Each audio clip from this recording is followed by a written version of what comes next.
بسم اللہ الرحمن الرحیم۔ ماہ رمضان رحمتوں والا مہینہ، برکتوں والا مہینہ۔ اس ماہ رمضان کے ساتھ بہت سی عبادات خاص ہیں، جیسے فرض روزے رکھنا ماہ رمضان میں، تراویح ادا کرنا ماہ رمضان میں۔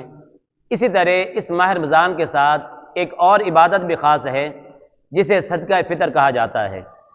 چند باتیں احادیث کی روشنی میں صدقہ فطر کے حوالے سے بیان کرنا چاہوں گا اللہ رب العزت کی توفیق سے۔ سنن ابو داؤد کے اندر حدیث ہے، فرض رسول اللہ صلی اللہ تعالی علیہ وآلہ وسلم زکوٰۃ الفطر طہرۃ للصائم من اللغو والرفث وطعمۃ للمساکین، کہ رسول اللہ صلی اللہ علیہ وآلہ وسلم نے صدقہ فطر دینا اس کو لازمی قرار دیا ہے۔ صدقہ فطر کے فائدے کیا ہیں؟ یہاں پر دو فائدے بیان کیے جا رہے ہیں۔ پہلا فائدہ، جو انسان صدقہ فطر دیتا ہے، روزے کی حالت میں اس سے جو لغو اور رفث یہ کام واقع ہو جاتے ہیں، اللہ رب العزت صدقہ فطر دینے کی وجہ سے اس کے روزوں کو ان سے پاک فرما دیتا ہے۔ لغو کسے کہتے ہیں؟ بیکار کے کام ہیں، فضول باتیں ہیں۔ رفث فحش گوئی کرنا ہے، انجانے میں انسان سے بعض اوقات یہ کام سرزد ہو جاتے ہیں۔ تو رسول اللہ صلی اللہ علیہ وآلہ وسلم نے فرمایا، جو انسان صدقہ فطر دے گا، اللہ تبارک و تعالی روزے دار کے روزوں کو ان تمام سے پاک فرما دے گا۔ سبحان اللہ۔ نمبر 2، وطعمۃ للمساکین، کہ جو انسان صدقہ فطر دیتا ہے، اللہ تبارک و تعالی ایسے انسان کی وجہ سے مساکین کے لیے کھانا بنا دیتا ہے۔ اب مساکین کے لیے کھانا کس طرح؟ ماہ رمضان کے بعد اللہ تبارک و تعالی مسلمانوں کو عید کی صورت میں خوشی عطا فرماتا ہے، لیکن اس خوشی کے اندر بہت سے افراد ہیں وہ شامل نہیں ہو سکتے، جو غریب ہیں، مسکین ہیں۔ تو جو انسان صدقہ فطر دیتا ہے، تو صدقہ فطر دینے کی وجہ سے اللہ تبارک و تعالی اس صدقہ فطر دینے کی وجہ سے مساکین کے لیے کھانا بنا دیتا ہے۔ اب اس حدیث پاک میں آگے ہے، فرمایا من اداہا قبل الصلاۃ فہی زکوٰۃ مقبولۃ، جو انسان عید الفطر کی نماز سے پہلے صدقہ فطر ادا کر دیتا ہے، تو اللہ تبارک و تعالیٰ کی بارگاہ میں یہ صدقہ فطر قبول ہو جاتا ہے۔ ومن اداہا بعد الصلاۃ، فرمایا جو انسان عید الفطر کی نماز کے بعد یہ صدقہ فطر دیتا ہے، فہی صدقۃ من الصدقات، تو پھر یہ عام صدقے کی طرح ہو جاتا ہے، عام ثواب ہو جاتا ہے۔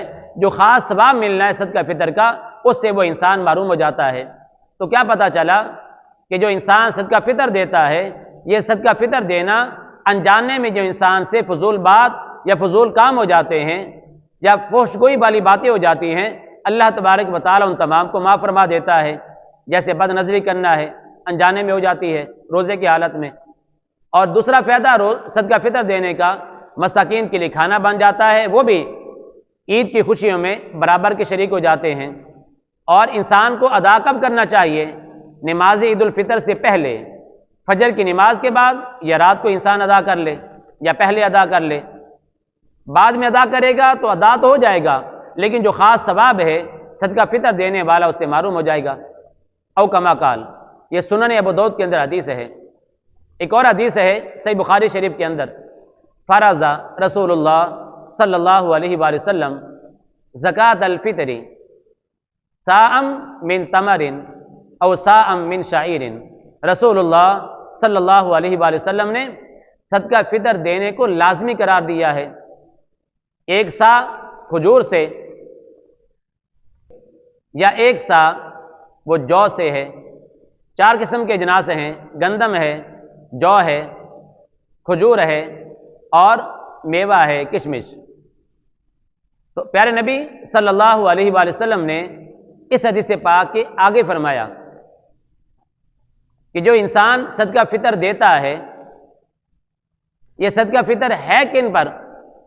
فرمایا علی العبد والحر والذکر والانثى والصغیر والکبیر، فرمایا کہ جو غلام ہے اس پر بھی صدقہ فطر ہے، ادا کون کرے گا؟ اس کا مالک۔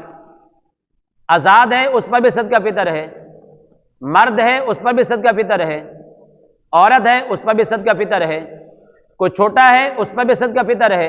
ادا کون کرے گا؟ سرپرست یا جو ہے باپ ادا کرے گا۔ بالغ ہے اس پر بھی صدقہ فطر ہے۔ تو یہاں پر ان تمام کو جن پر صدقہ فطر ہے ان کو بیان کیا جا رہا ہے، لیکن آگے فرمایا من المسلمین، یہ سارے کون ہوں؟ مسلمان ہوں، اسلام والے ہوں، غیر مسلم پر صدقہ فطر نہیں ہے، کہ صدقہ فطر عبادت ہے، عبادت مسلمان پر ہے۔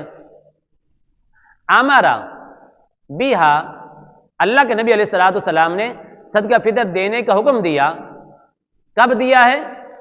ان تؤدى قبل خروج الناس الی الصلاۃ، لوگوں کے نماز عید الفطر کی طرف نکلنے سے پہلے، نماز عید الفطر کو جانے سے پہلے کب دینے کا حکم دیا ہے؟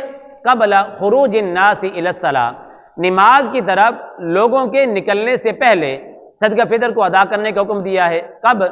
فجر کی نماز کے بعد عید الفطر والے دن، یا رات کو انسان ادا کر لے۔ تو یہ حدیث پاک صحیح بخاری کے اندر ہے، او کما قال۔ تو کن پر ہے؟ ہر ایک پر ہے، چھوٹا ہے، بڑا ہے، آزاد ہے، غلام ہے، مرد ہے یا عورت ہے، تمام پر صدقہ فطر دینا ہے۔ اور ایک اور حدیث پاک ہے سنن ابو داؤد کے اندر، اس حدیث پاک کے آخر میں ہے رسول اللہ صلی اللہ علیہ وآلہ وسلم نے فرمایا اما غنیکم فیزکیہ اللہ تبارک و تعالی، جو تم میں سے صدقہ فطر دے اگر وہ غنی ہوگا تو اللہ تبارک و تعالی اس کو پاک فرما دے گا۔ مالدار ہے، صدقہ فطر دے گا، اللہ اسے پاک فرما دے گا، اس کا تزکیہ فرما دے گا۔ کس طرح؟ اس کے گناہوں کو معاف فرما دے گا۔ وَأَمَّا فَقِيرُكُمْ، کوئی انسان صدقہ فطر دینے والا غریب ہے، فقیر ہے، اس کو فائدہ کیا ملے گا؟ فَيَرُدُّ اللَّهُ تبارک و تعالی علیہ اکثر مما آتا، او کما قال، غریب ہے وہ صدقہ فطر دے گا تو اللہ تبارک و تعالی جتنا دیا ہے اس سے بڑھا کر اس انسان کو عطا فرما دے گا، او کما قال۔ سنن ابو داؤد کے اندر یہ حدیث پاک کے الفاظ ہیں، اور الترغیب و ترہیب کے اندر حدیث پاک کے یہ الفاظ ہیں صوم شہر رمضان معلق بین السماء والارض، ماہ رمضان کے روزے آسمان زمین کے درمیان معلق رہتے ہیں، لٹکے رہتے ہیں۔ معلق سے مراد اللہ کی بارگاہ میں قبول نہیں کیے جاتے۔ کب تک؟ جب تک انسان لا یرفع الا بزکات الفطر او کما قال، جب تک انسان صدقہ فطر ادا نہ کر دے، لا یرفع، اللہ کی بارگاہ میں بلند نہیں کیے جاتے، اللہ کی بارگاہ میں انسان کے روزے قبول نہیں کیے جاتے ہیں۔ او کما قال، یہ الترغیب و ترہیب کے اندر یہ حدیث پاک کے الفاظ ہیں۔ تو ان ساری حدیث سے کیا بات واضح ہوئی؟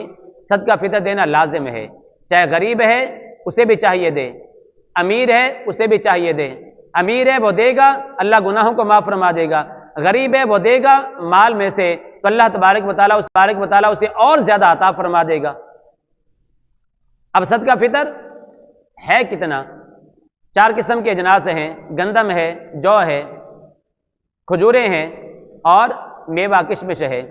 تو اس سال 2024 کا یہ ماہ رمضان ہے، اس سال کا جو صدقہ فطر مقرر کیا گیا ہے، ممتاز عالم دین مفتی منیب الرحمان صاحب، اللہ رب العزت ان کا سایہ صحت سلامتی کے ساتھ تمام مسلمانوں پر تا دیر قائم و دائم رکھے، آمین۔ ایسے عالم دین نایاب ہیں جو حق کی بات کرتے ہیں۔